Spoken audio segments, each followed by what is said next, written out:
Doug here from 2 Plus Tough. Welcome to this lovely Friday morning. And as the title of this video suggests, this is the last live stream I have before the big move. So I'm so excited, nervous, but I had a lot of work to do. But yeah, so I've kind of been doing a lot of work this week trying to get videos recorded and scheduled ahead. This way I can really focus on moving stuff. And I'm just kind of filling time until the chat fills up. But hey, I see Jacob and Zozis, two distinct people for both legal and literal purposes, of course, if you were here for our last one. But yeah, so I'm very excited. And so today's going to be kind of a more casual show. Like, I don't have a ton of stuff. But I will say this at the top of the beginning.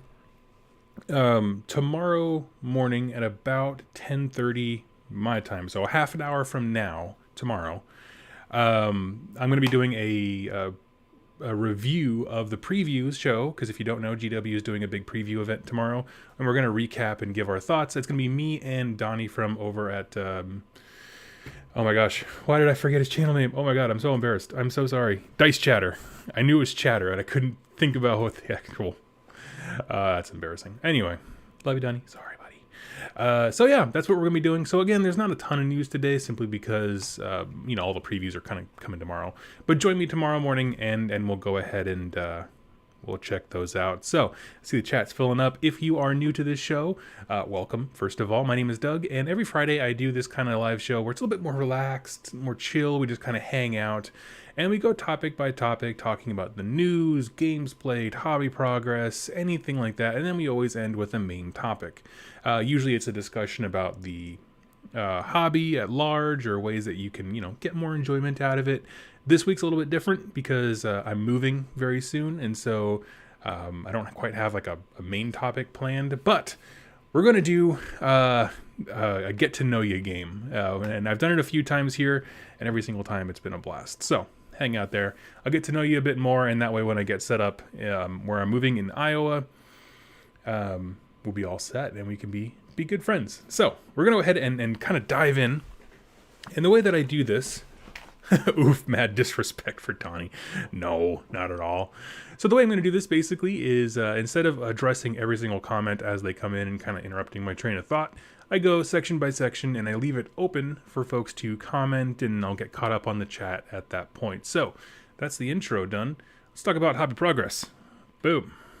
We have a mug of tea that I was drinking. That's my progress. No, actually, I've been painting. This is the Mega Gargant that Games Workshop sent me, and I talked about this a little bit last time before I started building him, where he's a very difficult model to talk about. I wanted to talk about the value of him. And so I got him built up as the War Stomper. This is the one that can be a mercenary with chaos. And I honestly won't have time to like 1000% complete him before I have to pack up my paints. It's just a weird timing that they sent such a big model to me. But I've been keeping track of the number of hours I've been painting him. Oops, it's okay. He's sturdy as hell. He's built like a brick house. But I've been keeping track of the number of hours I've been putting into him, and I think it's pretty reasonable that we can extrapolate it would take another, 2 or 3 to get the fine details.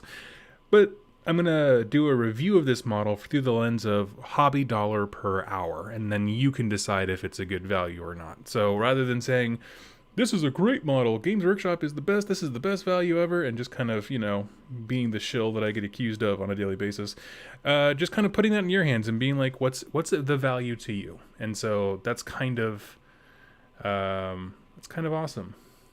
Zosie's complimenting my spoon. Yes. Non-metallic metals. Catch the fever. Okay. So real you can almost move it. So. Yeah, that's pretty much all I have for hobby progress at the moment. Everything else is packed up. All my Nurgle's packed up. The Warcry stuff. I have a warband out, so if I get some time to have a last minute game with some friends, I can absolutely do that. But this, for the most part, is the last thing I've been working on before the move. So, yeah, I do like him. He is a very cool model. The question is value. So, when I compare him to something like the Glotkin, that's rough. I love the Glotkin. That's part of the problem. I'm super biased. Chill it for me, Doug. Oh, man. Yeah. So, that is honestly it for my hobby progress. Just been packing a lot, and making videos. So I did cranked out 4 yesterday. I'm probably going to do another 3 or 4 today. It's a busy, long season here at 2 Plus Tough. But, yeah. Anyway, I'm going to go ahead and open it up here, like I said, between segments, even though this was a shorter one. You're more than welcome. Go ahead and ask me any questions that you have. If you have any questions about this model specifically, I do like him, honestly. One of the things I didn't realize I was going to like until I started painting it is all the little different colors. Usually I don't like when a model gets too busy with different colors, but I just took a bunch of different contrasts and, picked out little squares of fabric and gave it a big old wash of Agrax Earthshade to dull it all down, and they look good. I gotta go back and get the little stitches, but that's about it. Most of how he's painted is straight out of the battle tomes. Like the skin, there's actually a tutorial within the battle tome of it's a mix of 2-to-1 Gilliman flesh and contrast medium. So it's a very, very thin skin tone. He's very pale, and then you dry brush some pallid witch flesh on it. So I did that. I love the skin. I did my own thing with the beard. Instead of making him they call it a ginger beard in the book, I did my own like a white beard. So, yeah. Question. What's your favorite part, bit, and detail on the Giant? It's easy to get distracted by the size factor. That's a great question, Jacob. It's not actually on this model. My favorite bit, and I saved them all for my Nurgle army because it's nautical themed, but all the bits from the Kraken Eater, where he has like a huge chunk of a ship's bow and like a squid's tentacle coming out of like his pocket or something. I don't know. That sounds really bad, but you know what I mean. There's a tentacle hanging from his belt strap. Trying to be mature, not throw any immature jokes out there. It's getting hard, guys. Hey. Anyway, so yeah, probably those bits, especially like I said, the bow of the ship, because I can use that as a base for a hero to stand on. Whenever I get around to doing my my actual model for the captain of my deluge crew, I'm going to be doing kind of a cool kit bash with him using the Anvil of Apotheosis. So actually, I'm going to set him down so y'all can probably get a better look at him. There we go. Doug, confirmed mature man. Let's see, I think I missed one here. Could you show a size comparison with a grot? I do not have a grot. What do I have nearby? Well, the only thing I got near me is a paint pot, so you can put a grot next to one of these. So I'm trying to get you a level shot. There we go. So yeah, he's honestly not as big as I thought he would be. If I'm super. It's getting harder. May not be the best mature comment. I know. I was just having a little fun. Let's see. Question. Do you feel that the unused Kraken Eater and Gatebreaker bits will be useful outside of this kit? I do. Let me pull up. Let's do this here, because I actually am curious about this myself. The Kraken Eater, I will absolutely... I mean, many people will use the Kraken Eater bits. I think, honestly, I believe that that's the best part of this entire kit, if I'm honest with you. Let's go over here. What's this guy? Oh, that's right. Yes, I'm sorry. I'm trying to remember all the bits because I already have the box packed up. The bag he's carrying with people in it is awesome. Honestly, the War Stomper is actually probably the most boring of these.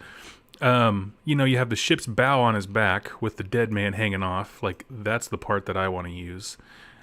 His sack that he's carrying here that he like stuffs his enemies in is super rad. You can use that for terrain. Like, all of your enemies are like being suspended up in the sky. Really love it. Where's that? There's the tentacle coming out of the side of his belt strap there. I do want to use that, like maybe do a base where it's like a murky, nasty, nurgly water, and this ship part, the bow on his shoulder, is coming up out of it. My hero's standing on it, but straight up from the base comes a tentacle, as if they're like the monster that sunk this ship is underneath my hero, so he's like guiding it. Like, what's his name? Liam Neeson as Zeus. He's like, release the Kraken! That kind of thing. That's my dude. So, you also have the huge, and this is a separate bit, this giant, like, maw necklace that he's got going on, so that can be used for a myriad of things. I definitely will be using that on some piece of terrain, like as a trophy. And then we go over here, and this guy's a little bit different. The cowl you can't do too much with, just because like the face is like molded in there. But you know, if you wanted to use it as like a trophy, like a head wrap kind of trophy, what is interesting is this thing. So the weapon that he's swinging, it's like a piece of foundation with some metal and bolts. That would be fantastic for an objective. It also, I posted a picture on Instagram and Facebook about how this is the best kit in the world, because it does come with a lot of extra bits that you can use. For example, like cows and donkeys and that kind of stuff. And they showed you how to clip this foundation piece off and put a cow on there, so it's like he's swinging that. Let's see if we can find it here. What's cool is that net is all different pieces, so you can actually, if you can cut them the right way, you can actually put whatever models you want trapped inside of that net. So that is a really cool thing if we're talking about bits, just for bit's sake. Where is that at? There's quite a few sprues in this thing. There's a tentacle. I must have missed it, but there is like a little goat and cow combo that's pretty hilarious. I'm not seeing it right now. If you remind me after the move, I can pull it back out and show you. But yeah, I got your dead man. That's the thing is, what I'm trying to get at, apologies for the ramble, is a lot of the cooler bits on this thing are completely separate. And so there's enough here that, like, if you buy one Mega Gargant, let's say you really, really wanted to play this army, right? You're like, you buy one Mega Gargant, and you have enough bits in that kit to make all of the lesser Gargants, like the smaller normal ones we've had for a few years, unique in some way, whether that's putting a necklace on them. The cow is on the Ale Guzzler sprue. Ale Guzzler. Oh, okay, so it's not even on this one. Interesting. I didn't realize they were kit bashing between kits. I thought they were just doing that one. Okay. So anyway, thank you, Jack. That's awesome. Jack for Rolling Ones, everybody. Go subscribe. Hashtag best channel ever. So that's pretty much what's going on there. Let me make sure I didn't miss any more questions here before we move on to news. Let's see. Tab Hema. Hi, I'm a local player. We played once or twice. Just wanted to drop that you're an inspiration. Aw, thank you so much, dude. Yeah, you're an awesome person. If you haven't already, go check out Tab Hema's channel. Sorry. He does lore videos as well, and I think that you'll enjoy them. So absolutely, go support other content creators. We played a game. It was your Flesh Eater Courts against my Nurgle, and it was a blast. We had a good time, hung out, social distancing, safe gaming, and it was awesome. So I had a good time. Let's see. For me, I play mostly Destruction, and I'm not planning on getting one of these. That's a lot to ask for when I could get a Rogue Idol from Forge World for much less than this. That's totally fair, you know, and that's kind of the thing I wanted to address with my video, talking more about value than, say, you know, it's just a great model or something like that. It is a great model, period. But in terms of price point and that kind of stuff and what you'll get out of it, that's the part where it's up for debate, I believe. Because it really does have a lot of cool things going for it. But we'll move on. So, answer all the questions. Spezia dropped a little bit of cash in the bucket. Thank you so much, buddy. It means the world to me every week. I was getting worried that we wouldn't get Doug today. The squid is known since it's GW as the tactical squid. That's awesome. The tactical squid. Plus, yeah, the Rogue Idol is amazing. He's a really cool model. Like, I had one before, and he's just cool. A lot of texture to him. Very easy to paint up. If you want to be simple, if you want to do a hard mode and go crazy with the detail, you can as well. Yeah, yeah. So we're going to move into talking about the news. Let me pull that back up here. Oh, well, actually, I want to close that window. And here we are. What was the channel with lore videos? If you scroll up, you'll see his name. It is Tab, T-A-B, Hammer, as if like you're pressing tab, hammering the tab button. So yeah, check that out. So actually, when I do these, basically I recap the news that's come out in the last week, talking about the things that frankly interest me, and I put them in order of least interesting to most relevant / interesting. Again, all opinion, it's whatever. Let me move this one over here. Okay, so we're going to start, We're going to start with 40K roadmap, and I'm just going to throw this out there very, very quickly. They are doing this thing, and I want them to, and I only point it out, not because it's 40K, but because they're doing roadmaps now, and that makes me happy as a consumer, that I can plan my purchases, and I can look at this and be like, hey, I don't need to worry about 40K for the next 2 months, which is frankly quite nice. Is there a Warcry release date on the way? Nope, I hope we get it tomorrow, but I will answer that. We'll go into more detail because I have their tab pulled up. So yeah, there's a pretty cool thing going on. I wish that they would do this more often. You know, like, they don't have to be like Privateer Press and tell us, like, you know, the next year, because if you know, like, Privateer Press does do that. They have a roadmap for the year. At least they used to. I don't know if they do that anymore. But yeah, it's interesting. You know, just give me like 2 to 3 months. Just let me like plan, you know, talk with my spouse or significant other about money, and just be an adult and do the things without guilt. So I don't know. I really do appreciate this, and I hope they do it for the rest of us. There's not much information in this article. That's about it. The next thing I wanted to point out was this cool article from the community team. Again, not so much about 40K for me, but the idea of this article, I want them to do more of, where they just take a single model and show you, they just compile all of their painting tutorials that they've already done. This is a fantastic resource of painting these colors. Even if you're not painting, you know, Space Marines, you could just pick a color like, I want to learn how to paint white, like as an armor, like a pure white. It's hard to do. Honestly, I was reading through the Slaves to Darkness Star Collecting box yesterday, because I'm going to do a review on it this coming week, I think. And I want to paint them this green armor of the Mantis Marines, where it's this, you know, very, very cool looking green. I don't know. I just think it's cool. So if you are looking for how to paint any of these colors, go check out this article, because I want them to do it for like Cities of Sigmar or Iron Jaws, all that kind of stuff. So that's the idea there. Of course, there was another article, I believe it came out today or yesterday, and it had an ad for Aeronautica Imperialis, but then also at the bottom of it was this guy. The rules for the Bone Grinders are joining the Sons of Behemoth. So this is just an optional war scroll, or it's a new war scroll for a model that's existed before. And yeah, so I mean, just taking a quick look at it, honestly, nothing is super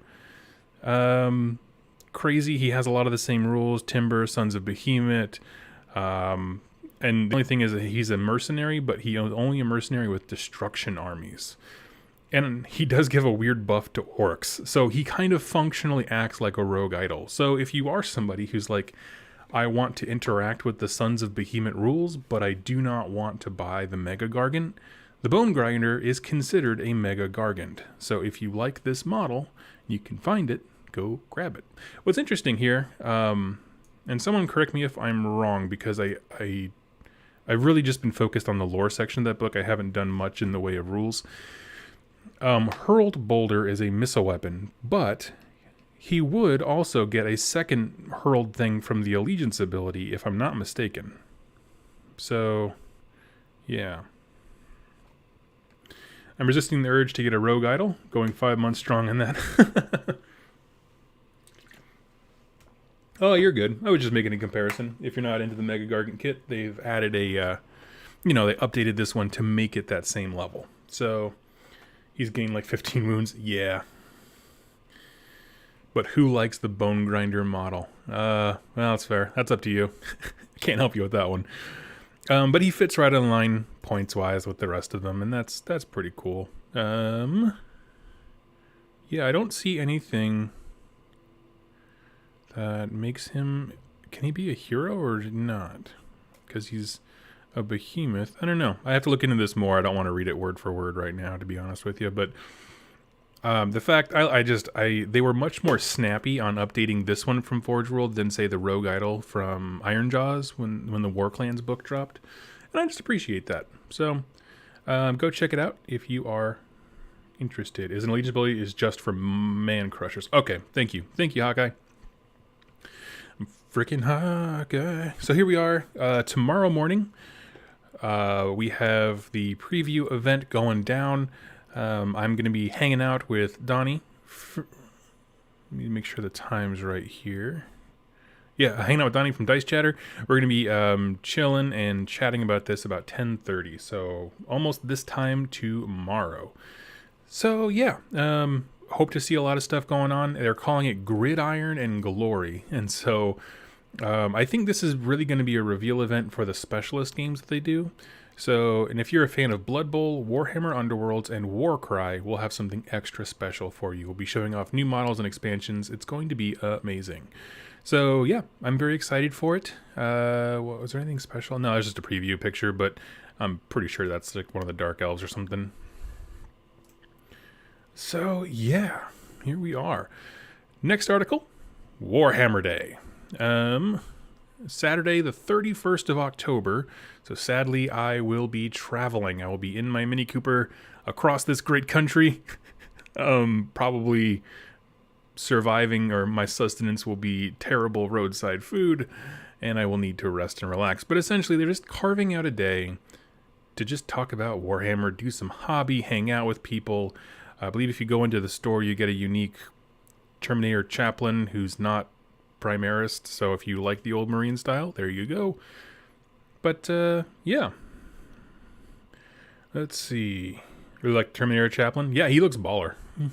I thought they were all done with the non-Primaris-y sculpts of things, but they can dip back into that well, I guess, at any time. Just like Sigmar hitting the open new chamber button. I'm sure they have a whole swath of CAD designs that are sitting there, from the old sculpts, the smaller ones that are just like waiting, like, we need an exclusive model to get people into our store. Release the Terminator Chaplain. So anyway, all that stuff super cool. Please, support these kinds of things. If you can, tune into them on Twitch or whatever they're doing, and just take some time, because, the industry is changing like everything in the world because of COVID and that kind of stuff. And so having new and unique ways of just hanging out with people who also enjoy the hobby, and supporting companies who, whether it is GW or it's something else, it doesn't matter. Whatever the game is, try and support these kinds of things, just because it lets them as game designers know that, we care, we matter, this is good for us, we support them, maybe not financially, but we can also just, express interest and care. So, yeah, that's about all I have to say on that. Next up, another refresher thing, and I'm actually going to post this online because I think it's pretty freaking cool. There's not much meat to it. It's just going through how you can start gaming at home. Again, another big change for many hobbyists is that we can't just go to a store, and so they kind of just go through a few things, obviously, pointing out products that they sell. It's whatever, it's fine, they got to make money. But I don't know, they're just pointing out, like, here's, if you have limited space, we have these options. And honestly, I've never seen the full set of this, like, collapsible table thing, and I kind of dig it. I don't know if I would get one, but I do dig it. For packing things up. I have way more paints than that, so I don't know if I can do that. But yeah, and then they kind of walk you through, hey, if you want to start playing, here's the kind of things you can need. They have their cool little starter set here, Vertigus, which is everything you need for the smallest version of the game, I believe. Let's see, 4490, because there's two of those Warcry /Kill Team boards, and you just put them together. And I will say, I played a game of Warcry on 2 boards combined. Last week, I played a fantastic... Actually, yeah, I want to talk about that before I jump into the main topic. But I played a game on, and I got to see with my own eyes what the smallest size board for 40K looks like, and quite frankly, what I hope they do with AOS in the next edition, because the smaller size, it's so much more manageable. It just is. It's just nice. And it's just absolutely wonderful. So I really appreciated it. I thought it was a great size for a board, and I was like, hey, this is awesome. If they can do sets like these that are affordable for them and us, they make getting into the game so much easier. I can't tell you enough how many times I get people asking me, what do I need to start playing? It's like, if there was a box that I could just be like, get this. You can play the simplest of games, just get this. You can start rolling dice. So, yeah, and that's pretty much all the article is, but I think this is important because, coming into the hobby in this new age where, not every store worldwide allows you to come in and play and that kind of stuff, it's super important. And the fact that it's all modular with the rest of their terrain, if you haven't seen the little pipelines and that kind of thing, it works with all of the other, I forgot what they call it, but the Sector Mechanicus, I think is what it's called, terrain. I don't know, but the cool factory junk from G-Dubs, it works with all of them. So I'd like to see something like this for AOS as well, but it wouldn't make sense unless they changed the board size. I'm going to pause here. I'm just going to say, Seattle Steve, welcome to Battleline. Thank you so much, buddy. Oh, that's so cool of you. I see everyone's talking about the Good Guy Sigmar thing. Yep. Tectonic Craft Studios, what up, dog? Hey. Hey, everybody. If you need MDF terrain stuff, go check out my good friend Dan at Tectonic Craft Studios. So we were given a little bit of lore behind the Warcry factions that, quite frankly, we're probably going to see a whole lot more of tomorrow. These are the ones coming out in the new Catacombs box. So Warcry Catacombs is the new Warcry set that's coming out soon. We talked about that a little bit before. I'm sure we'll have more information tomorrow. But they gave us a little bit of background on the 2 factions that come in there. What we're learning is that Karngrad, the city that Warcry has sort of been focused in, has an entire underground system of caverns, catacombs, forges, all this kinds of stuff. And we're going to be exploring that in the new release that's coming out. I'm very excited about it. So, yeah, anyway, the Scions of the Flame, which is the warband that, quite frankly, I've been waiting on since the game launched, because they have lore in the first book for Scions of the Flame, but they didn't actually come out with a separate warband for quite some time. I don't want lore, I want the models. Zozie, waggling legs. That's awesome. Man.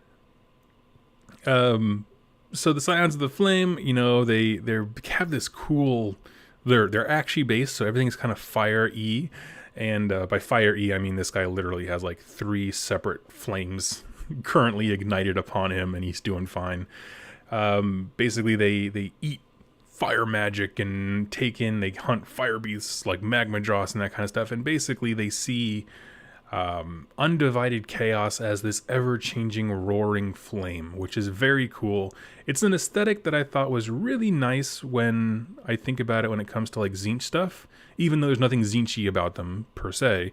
But that idea of I can see the constant warping and twisting of fire and destructiveness of it, that is an appealing thing. So I'm very excited about them. I'm also excited because it is the Chaos Warband from the original slew of options. It's one of the original Chaos Warbands that is coming out so much later than the others that I wonder if they've learned from the rules design they put out for the full Age of Sigmar armies, and these guys will be awesome. You know what I mean? Because there's a lot of discussion about how the Chaos Warbands that came out are significantly not weaker. The actual models themselves, the individual dudes are good, but their abilities and that kind of stuff with the dice leave a lot to be desired. The models generally are on par, I think. But the abilities, I think, are a little bit weak. Whereas now they've had time to kind of review those things, see what's working, see what's not, tune it, and now I'm curious to see if Scions of the Flame will be as baller as I hope they are. So, with them also are the Khainite Shadow Stalkers, hand-picked agents of Marathi. Khainite Shadow Stalkers are each branded with a shadow mark, a sorcerer's pact that grants its bearers supernatural abilities while binding their soul to the Shadow Queen's eternal servitude. Sold. But yeah, if you look at them, basically their cloaks for all of them fade into shadows behind them. I'm assuming they're going to be very, very dodgy. A lot of movement stuff. They can teleport around the board is one thing we saw from the little preview here. And I think that's really, really cool. Here's for a coffee on the moving trip. Oh, thank you so much, buddy. That's so kind of you. We will need that in spades. So stoked for the Snake Queen, as I call her now forever. Oh yeah, that's what she is. Let's see. Okay, and that's all the things that I had for the news, other than I just really like these art pieces. So I'm going to go ahead and pause it there. Does anybody have any comments or thoughts on the news this week? And then I'm going to talk about one game that I played with my buddies Ben and Max. And yeah, so let me know your thoughts here. I'll go ahead and pause right quick. Let's see. I'm just going to pull up a picture on the back end here while I'm waiting for people to respond. Basically, I played a game of Warcry. It was a 3-player game, and we all kind of acknowledged from the beginning that 3 players is not always a good format because one guy always seems to play Kingmaker. Like, if I attack the dude to my left, too intensely, then what I'm doing is essentially just letting the guy on my right win, and that's pretty much it. But it went really well. We actually started. So we had 3 factions. We had Daughters of Cain was Ben. I had the Iron Golems, which was different for me. I've never run them before, but I had a blast. And then the 3rd player was Ogre Maw Tribes, and it was 4 ogres in our grot, if I'm not mistaken. Could be 4, maybe 5, but I think it was 4 because he had 2, and a grot, if I'm not mistaken. But we kind of, patched together the mission. I think my name is Rouse321. Oh yeah. Go check out the Discord in the description below. So, excuse me, my throat's all sore. I got some coffee here. So we kind of ad hoc'd it just a smidge to make sure that everything was having fun, because we realized very quickly the Iron Golems are sort of slow, as are the Ogre Maw Tribes. Obviously that's their jam, as they're slow but tough as nails.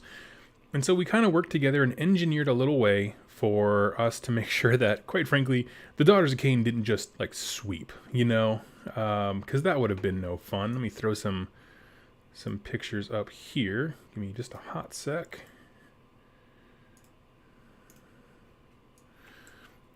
So yeah, here's the board we were playing on. Again, I have a Warcry like Matt, and then we had one of the older boards, and we just took one set of the terrain and spread it all out. The objective ended up, I'm not sure if you can see this mouse, but right here underneath the bridge section, the objective landed there, and the Daughters of Cain were in the top left corner, Ogre Maw Tribes were top right, I was bottom right. And the first round went to the Maw Tribes. He has some ability where he can crank his speed up to 11, and he used that. So turn 1, the leader of the Maw Tribes, which is the toughest, nastiest dude, he has 40 or 45 wounds, bolts up and grabs the objective. And now we're okay, well now it's a game, because what could have happened was the Daughters of Cain, they have a 16-inch move flyer or something crazy. It's ridiculous. She could have just darted up there, grabbed it, and run away, and then our 2 armies are so slow, we never would have caught her. And they're that's boring. But because Max got the initiative and moved up and claimed it with the tankiest dude on the field, we're all of us kind of breathed a sigh of relief, and we're okay, now we're in for a treat. And so basically the way it kind of panned out was Max's troops came in from the top. I think so. Round 1, he started where those models are, just like mine are here, Ben's are there. Round 2, he had reinforcements come in, I believe, from right about here. Yeah, it was mid-table. Yeah. So mid-table came in round 2. And then round 3, he had a grot that was just in the corner by itself. Epic moments to come.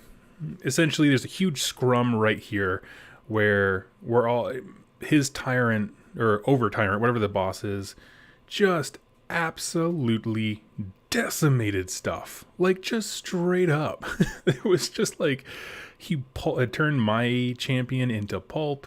I believe he took out... Yeah, he did. In the same turn, he took out my champion, the Daughters of Cain champion, and I believe the turn after that, I killed his champion, I think. Let me double check here. Yes, I believe so. So, it was interesting. A lot of fun. Super cool. What else happened? Yeah. So, as the battle progresses, we're all kind of fighting in this space right here.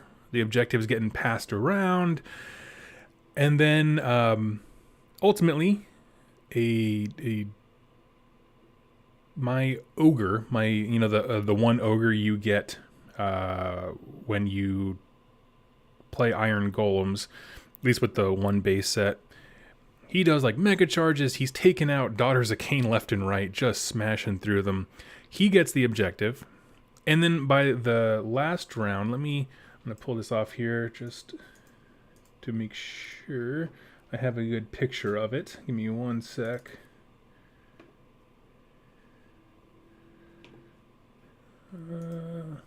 Oh man, I thought I had a better... Oh, here we go, yeah. So here is his over-tyrant taking out my leader and the Daughters of Cain in a single turn. It was pretty rad. Max did a fantastic job of tying down all the units he needed to. There's a guy with a cannon firing at a snake lady who's back here. It was just an immense amount of fun. Let me see. Yep, so here's just some more pictures of that big scrum where I talked about. So kind of like cycling back just a little bit, I want to talk about a few things that make Warcry so incredible. His ogre started falling apart, okay? He got the objective very, very early, or first round, and then was holding in there, and it came down to a point where he had one ogre and the grot. Now, the grot in his army can do a thing where he, like, lays traps. The grot lays a trap. One of the Daughters of Cain sisters, just falls into it, takes a wound, and then the grot, I believe, ended up killing her. So he's already, like... over the moon. He was able to do it. If it wasn't the grot, it was him, the grot and the ogre combination, but it was still rad. We were laughing the whole time. So that business is going on up here on the top right. Over here to more the left top side, there was Ben brought one snake lady with a bow, and it's one of those bows where like it doesn't do much damage unless it crits, and when it crits, it does all the damage. So after sweeping up in the big scrum, my ogre ended up being pretty much the only model I had left. And so it was kind of that scene I joked about with the guys. I'm sorry they have to hear this again, but that scene from the movie Anchorman when they're having the big fight between different anchor groups. And you see this one where like the cowboy sportscaster guy like adjusts his shirt, points at some dude, and just starts walking in a straight line towards them. It's my favorite part of that whole stinking fight. I absolutely love that scene. And that's exactly what the ogre did. He came in here, he mopped up the last of Max's ogres, so it's my Iron Golem one. Mopped up the last of the forces in this scrum, and then just made a beeline across the board straight to his snake lady, crushed her, and then the last ogre from Max's thing crushed my ogre and took the win. So it came down. There was literally one model left on the board. We were all pretty much in it until the last turn. We did modify the mission a bit where basically we wanted the objective to give us a reason to come clash together. So Ben wouldn't just run away with it. But at the same time, I think the mission called for like whoever has the thing on the end of round 3 wins. You're like, round 3? We've barely even reached the thing in round 3. Like, what are you talking about? So yeah, we went and modified that up and had ourselves a good time. It was a wonderful game, absolutely great. It reminded me of all the things I love about Warcry, and got me so excited for the new release coming up. Let me move this stuff around here. But yeah, let's see. That is the, let's see, watching your, okay. Hey, Alex, how you doing, buddy? So I'm going to go ahead and pause here for now. Didn't realize I had the music paused. Sorry about that. And offer it up. Does anybody have any questions, thoughts, anything like that? I'm just going to throw a picture up here that we can look at while we get ready for our main topic of the day. Let me pull that up on my end here. Let's see. Can't wait to be in these bat reps with you. Oh, well, that wasn't much of a bat rep. But yeah, highlights were Ben couldn't shoot the arrow to save his life, but his girls are super nasty. The Daughters of Cain in this game are brutal. Went toe-to-toe with some ogres, cleaned up some clocks, some iron golems, but in the end, the guy with the fewest models managed to be the last model on the table. That was a little bit of poetic justice there. I loved. So what we're gonna do is something I have done twice before on this channel, and I've always had a lot of fun with it. And that is a date night. So if you're familiar, if you haven't seen this before, basically, to kind of get to know people and just have a chill sort of day where we're just hanging out, I do these things where I pull up date night questions.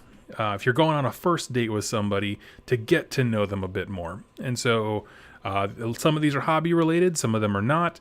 And it's just kind of a get to know you thing. And how it works is I'm going to ask the question and then I'm going to answer it. But while I'm answering it, I would love it if you guys responded in the chat. If you're free, if you're painting and you just want to listen in, that's totally fine. Have fun.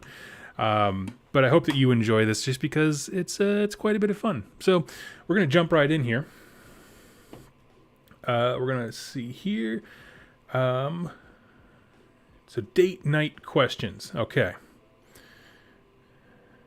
Oh, wait. Actually, a question here from Aegis Lanesh. What do you think about the Orlock preview, if you have not already mentioned it? I didn't see much on it, although I'll be honest with you, I'm kind of taking a bit of a Necromunda break until I move, and then I'm going to jump whole hog right back into it. So, yeah. It can still be fun with one giant versus a small warband. I think so. Questions. How do the original Warcry warbands do against the release warbands for all the armies? I think the abilities are not nearly as well tuned, but the actual units themselves, I think they're pretty much on par. You know, they do various, they do what you see on the tin. How about that? If I go silent for a bit, I'm just taking a hit of coffee here. All right, so questions. We'll do this. Who's your favorite actor or actress? I'm going to give a male and a female here. So, favorite actress is Emma Stone, because the older she gets, the more raspy her voice gets, and age is like fine wine. As far as male actors, I gotta say, let's see. Actors. I guess I really do like Keanu Reeves, but that has more to do with him as a person than like an actor. Let's see. Yeah, I'll probably go with that one. Yeah, I like that. Let's see. Leif Erikson, can you describe how a game between a giant and a small warband works? Oh, absolutely, yeah. It's actually in the Monsters and Mercenaries expansion book, which is like dirt cheap from G-Dubs. But and in their example, they do have, I believe they have a thing with a Gargant. Yeah, they do, because they also have like the Cygor and all that kind of stuff. But essentially, your opponent, it's kind of like a confrontation where there's like, wait, where are the questions? Oh, I have a separate sheet. Sorry, buddy. I'm going through a list of date questions. Ryan Gosling and Kristen Wiig. Interesting. Okay. But so yeah, basically, your opponent has special rules for ruling the monster, and then your warband pretty much works the exact same. The monster can use more abilities because it's the only model on the table. That's about it. It's just how quickly can we get him killed. And to be honest with you, most warbands, with the exception of like Corvus Cabal or Cypher Lords, have enough damage output between 1 or 2 models that a lot of the big beast dudes are kind of pillow-fisted, if I'm honest with you. They could use a little rewrite, but they're cool. Nathan Fillion. Oh, that's a great choice. Yeah.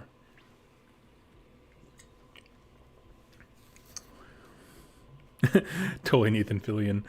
That's funny. Daniel Craig. All right. There's some great options here. Something that you love that has nothing to do with wargaming. Something that I love that has nothing to do with wargaming. I'm a sucker for a few things, and I'm going to rapid fire them here, okay?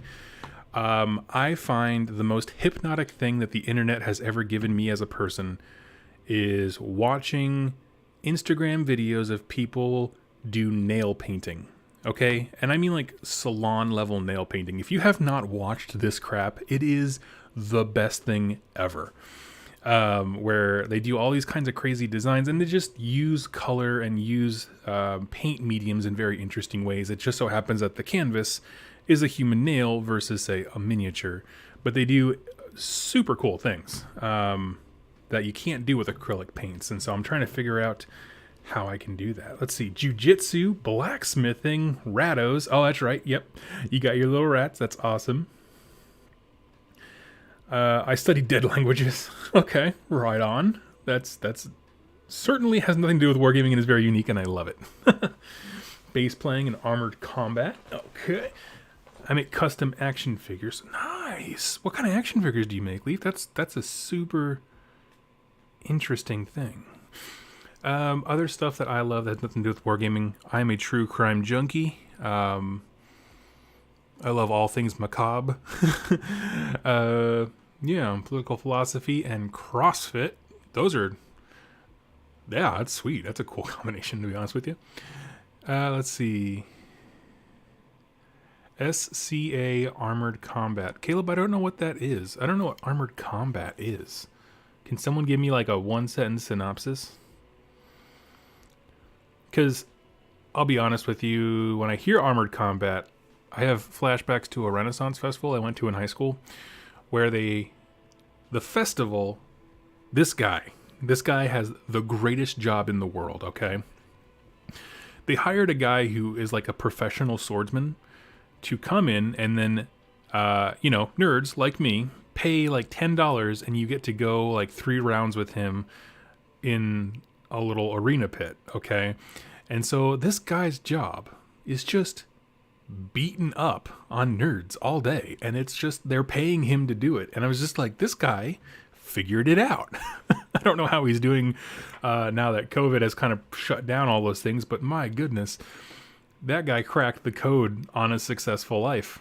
He monetized his passion, and he's not doing it for free. I love it. So I don't know, Armored Combat. Okay, so MMA but with okay. Interesting. In knight armor. Okay.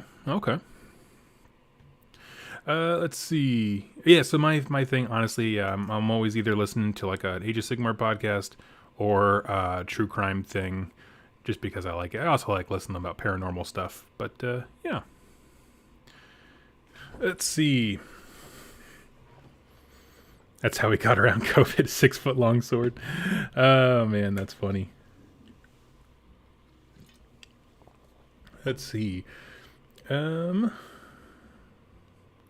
What are some accomplishments that you are really proud of as a person? For me, obviously, this channel kind of honestly has nothing to do with, it has less to do with Age of Sigmar and more to do with community building, I guess, in sort of a way, where it's just like, oh, I found a bunch of people that I can talk to and try to encourage and be nice to. Like, that actually makes me super happy. That's probably the thing that I'm most proud of. Other things that I'm proud of. Let's see. Honestly, this is going to be some real talk, but like my marriage. My wife and I both come from very, very broken homes and rough upbringings, and I'm just really proud of us. Like, my wife is the best. I love her. So yeah, that's something certainly I would love to hear what you guys think. What are you proud of in your life? I've sent links to my customs on Instagram. Oh, thank you. Yeah, I'll check those out. I got certified as a public information officer for wildland fires last year. Interesting. Let's see. Mongolian Wrestling Champion 2012. What? What? That's amazing. That's amazing. I love it so much. Let's see. I've served in combat 3 times as infantry during actual war. Okay, there you go. Is that what you're proud of? Yeah, that's awesome. You should absolutely be proud. Thank you for your service. I don't know. Cody, I don't know if you're an American, but whether, no matter what country you've done tours in, thank you for your service on behalf of that country. Oh, man. Let's see. Becoming a sous chef before 30. That's amazing. Yes, absolutely. I'm proud of Jacob and I for still being besties after this long lockdown. Oh, yeah. I mean, that could have definitely ended in murder, and I could have been reading a great true crime story about how Zosie's fed Jacob to her rats or something, and I would have been down for that. But you know what? I'm more down for peace and chillness and being besties. Y'all are killing it. America. There you go. All right. Sweet. Okay. Let's see. Your marriage is a building block of society. That's us. Yeah. That's how we're rebuilding the world after COVID. Rode a stage of the Tour de France. Oh, wow. That's great. That's awesome. Sorry to disappoint. Oh, man. That's so funny. Okay. Let's see. Okay, here we go. Here's a fun story one. Weirdest fashion choice you've ever made. Did you have a weird phase that you ever went through? Doug, can you move to the UK so we can hang out? Yeah. I would love that. My gosh, I would love to go to the UK. Because y'all's weather is similar to out here in Seattle, like very foggy, or at least parts of it are, so I would totally do that. Weirdest fashion choice you've ever made. So, I use this one a lot whenever I play like Two Truths and a Lie, if you're ever doing like an icebreaker thing. Where there was a point in my life where I had 3 nose piercings, and it did not happen on purpose. So here's what happened. I had a mullet in high school. Yes! That's amazing. You killing it. Frosted tips. Yeah. That's awesome. Smash Mouth was on the radio. Oh, yeah. That's awesome. Winter camo trousers. Oh, makes my day. Oh, this is the best. I'm so glad I asked this. So my piercing story. I was at Metal Shop in high school, where I don't know if they have that in the UK. But basically, you get to you learn welding and all different kinds of equipment and this kinds of stuff, and just kind of introduce you to trade in general, like trade schools and that kind of stuff. And I just really liked it. And one of the tools that we use was a giant. It's like a cleaner. Let me see if I can find a good picture here, and I'll throw it up on the screen.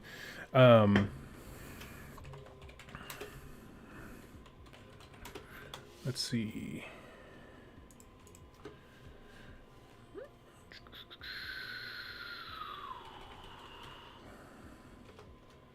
But it's a giant cleaner. Okay, yeah. Here's a good picture. So, you see this thing right here? These bristles, it's like a brush. The one I was using, the bristles looked much more like this. These longer ones. But essentially, it was a machine, a handheld one. That's too tiny of a picture. Like this, and I was cleaning a weld that I had done. And like an idiot, I was not wearing a face mask to protect myself from debris coming at me. I don't know why I was doing that. I don't have a good explanation. But one of these super long bristles came loose, And so I was there like grinding the thing. I was, cleaning up my weld. I was feeling really good. And I felt something punch me in the face, and I thought it was just a hunk of dirt. And I just kind of kept going. I didn't think anything of it. I kind of tilted my head down so none of that stuff would kind of hit my face. And then I kind of peeked up in between, different bits of cleaning as I was kind of turning what I was working on. And looked up, and there was a classmate who just had the most like face staring at me. He was freaking out, and then he was like pointing to my face, and I was like, "What, dude?" And looked in a mirror to the left, and there was just blood everywhere. So it turns out one of the bristles on this thing shot loose, and it went in this side through my center and out the right side of my nostril here, and then got embedded like in my skull right above where like the teeth are, so like where that top of the maw is. Boom, right there. And so it just punched me in the face, but it was so fine I didn't feel it in the same way that you would normally do. Plus this thing is huge and you're like shaking, and so I didn't feel it all that much. And so yeah, I had this big metal spike going straight freaking through my face. And teacher ran over. He just ripped it straight out, which was probably not smart. I don't know how. He's still an educator and molder of young minds, but he just ripped this needle out of my skull. And there was a girl in my class. She was a freshman, and she's like, oh my God, I have the perfect thing for this. And she busted out a jewelry kit that she was going to give to her niece or something like that. Like she had a little like a Claire's jewelry kit, which is like crappy jewelry in the US. I don't know if they have them over there. And she like put 3 studs in my nose at the 3 points where it went in. And so I had like a flower, one was a ring in the center, and then I think it was like a daisy or something like that on the left side. So that's when I walked around school with the 3 nose piercings of, I don't know, an 11-year-old girl with that kind of stuff thrown in. So that was my story about weird fashion choices, and I did that for quite a while, much more than my mother was proud of, because I thought it was funny as hell, and she was not impressed, turns out. So anyway, oh man, you really meant this was not intentional. Yep. That is how you got the worst infection of your nose. Yeah, what's honest is it never got infected. We cleaned the wound and we threw a bunch of stuff. He basically took 2 cotton wads full of peroxide and jammed them up my nostrils so it would it would clean on both sides. But after that, I was like, hey, I should probably wear a face mask when I'm doing this, and I did. Learned my lesson. So that is my Doug anecdote. I hope that you enjoyed that. I do like to tell that story. But yeah, it was one of those things. It just felt like a hunk of dirt hit me in the face. Kind of like if you ever used a weed whacker and it kind of shoots something back at you. That's exactly what it felt like. Well, gotta pop off. See you later, my friend. All my piercings are crying. Let's see. We already asked that one. I'm gonna clear off the ones we've already cleared off.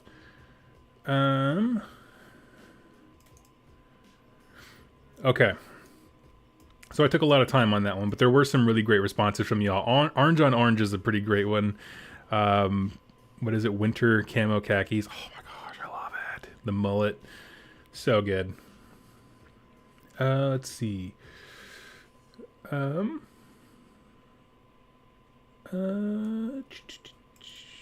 gonna clear it. Sorry, I'll use them. I kind of lost my place on my list of questions here.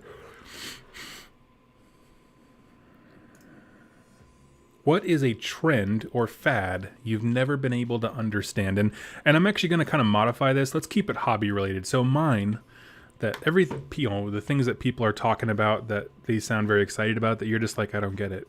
For me, non-metallic metals. I made the joke earlier when we pointed out that my spoon was sitting here. I was like, oh, non-metallic metals, it's the best. I don't get it. I had this conversation with Vince Ventrella, who Or a tartan pattern. So cool. Oh yeah, rocking.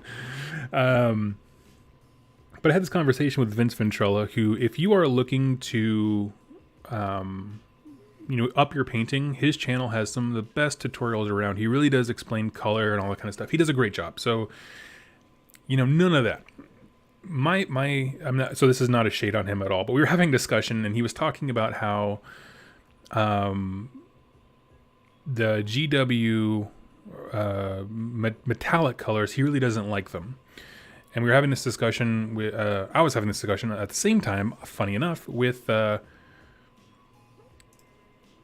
let's see, Shu from Rerolling Ones. We were talking about, like, what's the difference between different paint companies' versions of metals, specifically gold, because that's kind of what I had in my mind. And, they were, both of them individually were listing off all the different things that, like, oh, well, this is, the thickness of the pigment, and these are the flakes of reflective, the literal metallic pieces that make it shine. The scale is kind of off when it comes to how big the model is versus how shiny these little things are. So it should be more of a fine kind of powder stuff rather than a thick, gunky application. And I was just like, but it looks gold. And then this is how simple I am as a painter. Okay, this is why I will never get the Ever Chosen or whatever it's called, the painting contest thing, where it's like, this paint, right, Retributor armor, when I put it on a model, the model now looks gold. Which means, by definition, Retributor armor is a fantastic gold paint, because that's the only metric that I have, where it's just like, I want this thing to look a color. This paint makes it look that color. It is a good paint. Like, that's how simple my mind works. But I understand that other folks are like, no, like, you can do much more fine details, you can do much more blending and all this kind of stuff. Totally get it, totally respect it. My brain just doesn't work that way. I'm like, I want gold, it make gold good, right? That's all I am. Caleb Eckert says Blanjitsu. Yeah, I wanted to do an army in sort of the Blanjitsu style. But the thing is like, I wanted more color pop. It's all desaturated. It's all very warm colors. I like it. It is cool, but it's just, it's its own thing, right? I feel like if you don't do the kit bashing with it, the color scheme itself isn't enough to be interesting. That's my opinion. At least, I was trying to do it on Adeptus Mechanicus guys, but I was using like the stock standard dudes. And I just wasn't happy with the results, and I think that's part of it. Wet blending? Yeah, totally. Cotton wool as mist. I'll be honest with you, I'm not a huge fan of cotton balls. There are some cool ways to incorporate those kinds of things. Like, I have seen cool mist and that kind of stuff, but typically has not been my fave. Seconding Blanjitsu. Let's see. The melting look of some Nurgle stuff. Looks like it doesn't look good, or it's like your model hot in transport. I get that. Yeah, the melting stuff is interesting. I like the distended, intestines and all kind of stuff. It's all gross, but when they just kind of slide off, you're like, did the mold break? Let's see. Noise Marines. Yep. I've never understood that whole new year, new army thing. That's a good point. I guess I hadn't really thought about that as being like a thing, but it is. Okay. Let's see. Among your friends, here's the next question, okay? Among your friends, what are you best known for? Among my friends, I'm gonna make some speculations here, and the guys over at Rerolling Ones are free to correct me, because those are my best friends. I'm gonna say obviously the channel, but selling and trading armies. Like, it's a defining feature of me, as well as comebacks on various levels of appropriateness. I'm not one of those guys that can sit in a comedy room and like just come up with skits like they do on Rerolling Ones. It's awesome. But for me, like if we're having a dialogue, I can come up with snappy comebacks pretty well. And then Jack gets mad because I always have to have the last word in. Because I just keep thinking of new things to say. Let's see, overthinking everything and complaining. Let's see, taking a million years to paint anything is my trademark. Oh. Besides my cooking, kind of just letting people be who they are unfiltered. That's fantastic. Sarcasm, flack talking, and making drinks. There we go. There we go. Those are solid ones. My good friends know me as a boisterous Fire Slayer player who looks and acts like a dwarf. The look part is what sells me on that one. Buying 5K army and only gets 1/3 painted. Oh, that's rough. That's the thing. You know, I'm like, man, I keep looking at other projects, right? Because, you know, I feel like the Nurgle army that I have, the Maggotkin one, I'm actually quite happy with where it is, and I got some more demon stuff because Tom Lyons from Warhammer Weekly was clearing it out, and I was like, yeah, I can get them. And now I have it and I'm moving with it. I'm like, honestly, I don't really want to paint up these demons if I'm truly honest with myself. I'm going to because I want to have them for all the games that you can use demons in, which is pretty much all of them. So I'm happy, but I don't see myself adding to that a ton. Maybe a few bits and bobs here. But,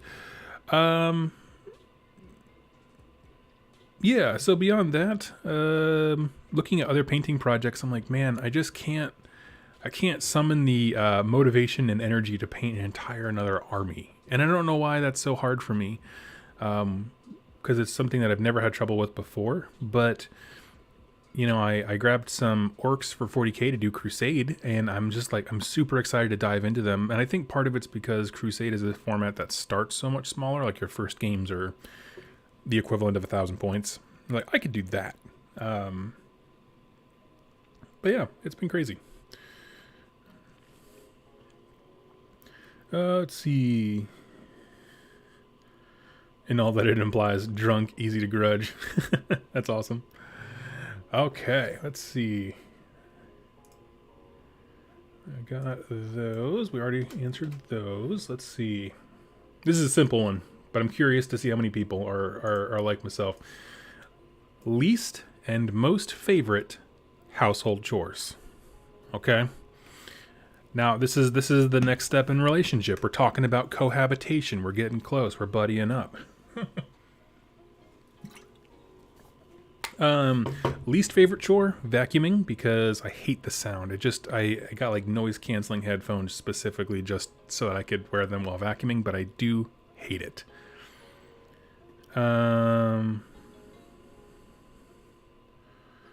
Question, why does no one at GW paint eyebrows? Because they don't need them. Gargants don't need eyebrows. They do on some of them. Some of the models have very, like the Eldar lady with her cat walking beside her. She has very elaborate eyebrows. But yeah.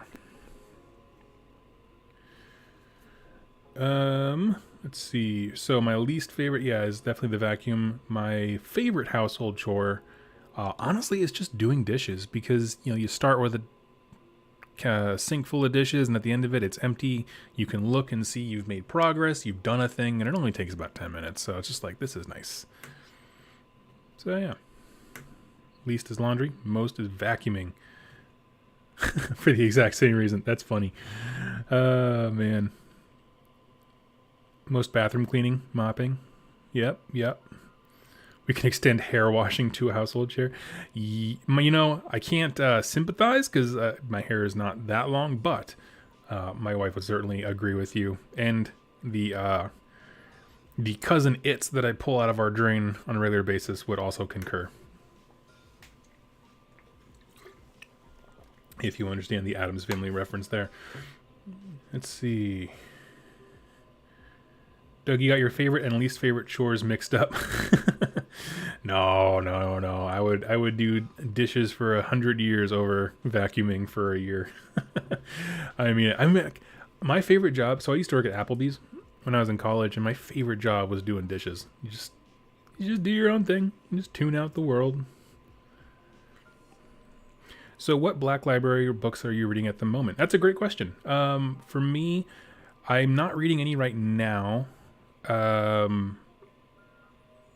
because I'm just in the middle of packing and stuff. But after the 21st, that's when we load everything up into a big moving pod, essentially. When I do that, then I'll be doing a lot of Black Library reading, because then, quite frankly, I won't have a computer to be able to do any videos or web searching, and so I am compiling a list of books I want to read. But no, I'm not actually reading anything right now. Right now, I'm just going through battle tomes and that kind of stuff, kind of finishing up my notes for things. But I'll keep you posted. Like, I'll definitely be posting on social media and stuff about what I'm working on, or what I'm reading when I get to it. So yeah, absolutely, that's a great question. All right. I got about time for 2 more of these suckers. Let's see. If you could hop on a free flight right now, where would you go? If you could go anywhere in the world, and let's say, you know, it's the best of times. We're not worried about COVID. Just where's a place you want to go? You know, for me, Jess and I have always wanted to go to Greece. I don't know why. I love the history, the architecture, and all that kind of stuff. I would just love to take a tour of that entire Mediterranean area, and get to be a part of get to see the history and all those kinds of things. I think that would be really awesome. Horse Rising at the moment. Okay, cool. Awesome book. New Zealand, Iceland. You're welcome to Sweden. Awesome. Thank you. Thank you. Japan or Scotland. Those are radically different, brother. Iceland or Malta.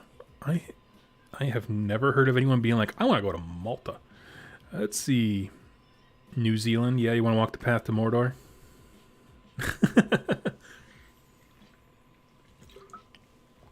Scotland, Ireland, Wales. Nice.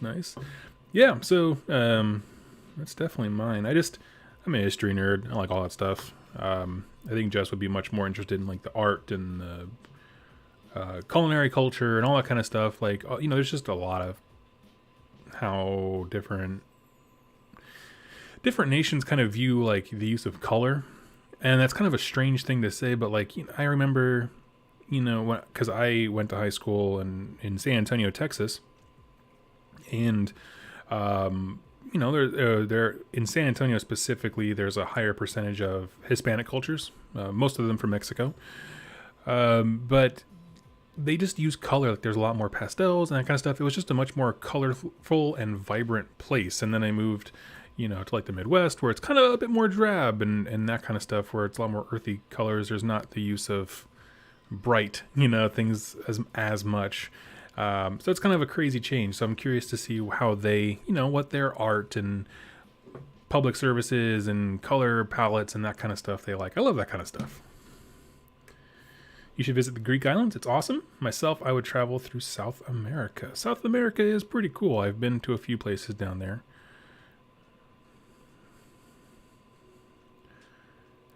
Let's see. I love visible progress. I'm right there with you. Yep, least is laundry, most is none. That's funny. Let's see. I'll interject here with a question from the Canny Strom. I'm sorry, I don't know how to pronounce that. What's your take on Warcry Catacombs? Well, we don't have a lot of information. Tomorrow morning is the reveal for it, I believe. And so I'm hoping to have a lot more information then. I'm going to be doing a review of it with Donnie from Dice Chatter. And we're going to be about 10:30. So, yeah. So almost this time tomorrow we'll be live. We'll have been live for about 45 minutes. So yeah, hoping to talk about it. I for one am very open to it. We saw the dungeon side, which is certainly the most contentious part, because people are kind of liking it to kill team a lot, but I don't think that's a fair comparison. There's a lot of things that make Warcry different from kill team, and so I'm just kind of like, with an open mind. Just kind of like, that's the thing. If you want to be happy when it comes to Games Workshop, let me tell you all the secret to happiness in this hobby, and that is have no expectations and just let these companies, and I'm not talking about GW specifically, but all of them, just let them surprise you. Be like, hey, this is a thing we thought was really cool. Be like, oh wow, that is cool. So yeah, that's kind of how I am. So I'm not going to kind of speculate or get myself all excited, but you know, I'm open to it. Let's see. Very wide difference in taste. That's weird. I love your Warhammer lore videos. Thanks to you, I started liking Age of Sigmar. Oh, thank you so much. Do you also play Warhammer video games? I am going to be doing that more and more here in a bit. I put a poll up for for games that people would want to see me play. Once I get these videos finished, I'll be basically any game that I can run on my laptop, I can stream. So that's kind of where I'm at. Yeah. Let's see.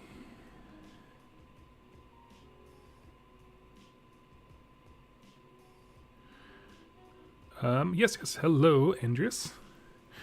All right. Let's see. In your opinion, here's our next question. What are some things everyone should try at least once? And it could be hobby related. It could be not. What up on that Warhammer Underworld stream? Yes, it will be coming, Spezia. I promise. I promise. It'll come probably next week, I imagine, once I get the computer packed up on Saturday. So yeah. My wife and I are hoping you do a Necron video. Oh, absolutely. I can do that. Mechanicus is free. I will do that. I will check that thing out. Doug, you know, I have to ask, are you getting the new Blood Bowl? Ailey, I don't know anything about the new Blood Bowl. I'm hoping there's details tomorrow because they mentioned that in the preview. I would love to. Like, I would actually love to, but I can't. There's so much needless minutia. It's, you know, it's a game that was like designed in the 80s and it feels like it. So if they update it and make it fun, you know, and I say fun. That was wrong of me. If they make it more streamlined, because it is a fun game, period. But I only enjoy it when it comes to the digital version, simply because it does all that minutia and annoying bookkeeping for you. And so it's like, in that game, you can re-roll or re-roll, and so you can do these things where it's like, I can't keep track of how many times I have to re-roll this stinking dice. So yeah, absolutely. Okay, we got some awesome stuff here. Let's see. Everyone should work in retail and hospitality. I absolutely agree. The most formative thing that I could say that I bring to this channel that I rarely talk about is my time working as a nursing assistant, and specifically on a hospice unit. When people, or if you don't know what hospice is, it's like aging care right before someone passes away, and then we would come and kind of clean up the body before the mortician came and took it for the funeral. And it was definitely the most formative times in my life. And so that's, I don't know, it's part of why I just wanted to like have a life where I just talk about things I love, because man, when your day-to-day is seeing the end of it, you're like, that gives you perspective. That got real. That's why I don't talk about it too much, because it gets heavy. But are we talking Underworlds? Yes, I'll be playing the online version of Underworlds this coming next 2 weeks or so. And yeah, I want to get into the actual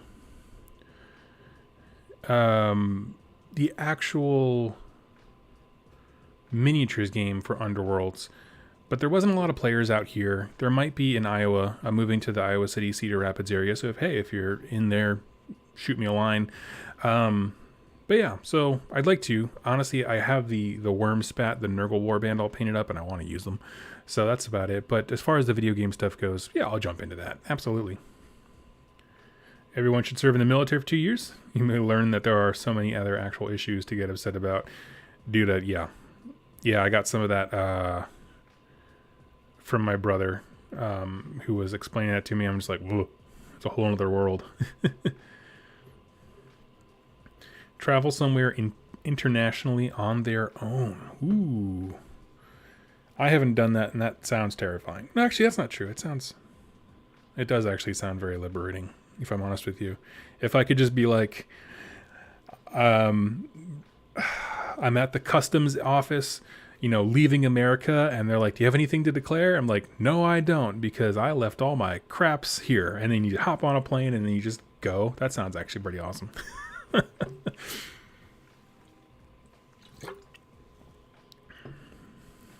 Let's see. Things you have to do at least once finishing an army. Oh, that's a tough one. That's a burn. Pick up the Godsworn for the expansion cards. They'll help you score potential greatly. Oh, that's interesting. Thank you, Spezia. That's really helpful. I will check that out. Plus, I want those models.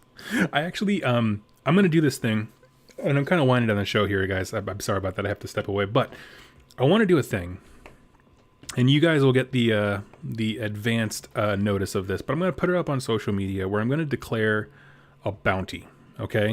And this means I'm going to offer a Games Workshop e-voucher, you know, just a couple bucks, nothing huge. But I want people to build me the most broken, powerful lists with the derpiest, dumbest models that are 100% just for fun, okay? So it's going to go up later this week, but y'all can be thinking about it. The first one is going to be build unto me a Slaves to Darkness army that focuses almost exclusively on the Warcry stuff. And then that could be the warbands.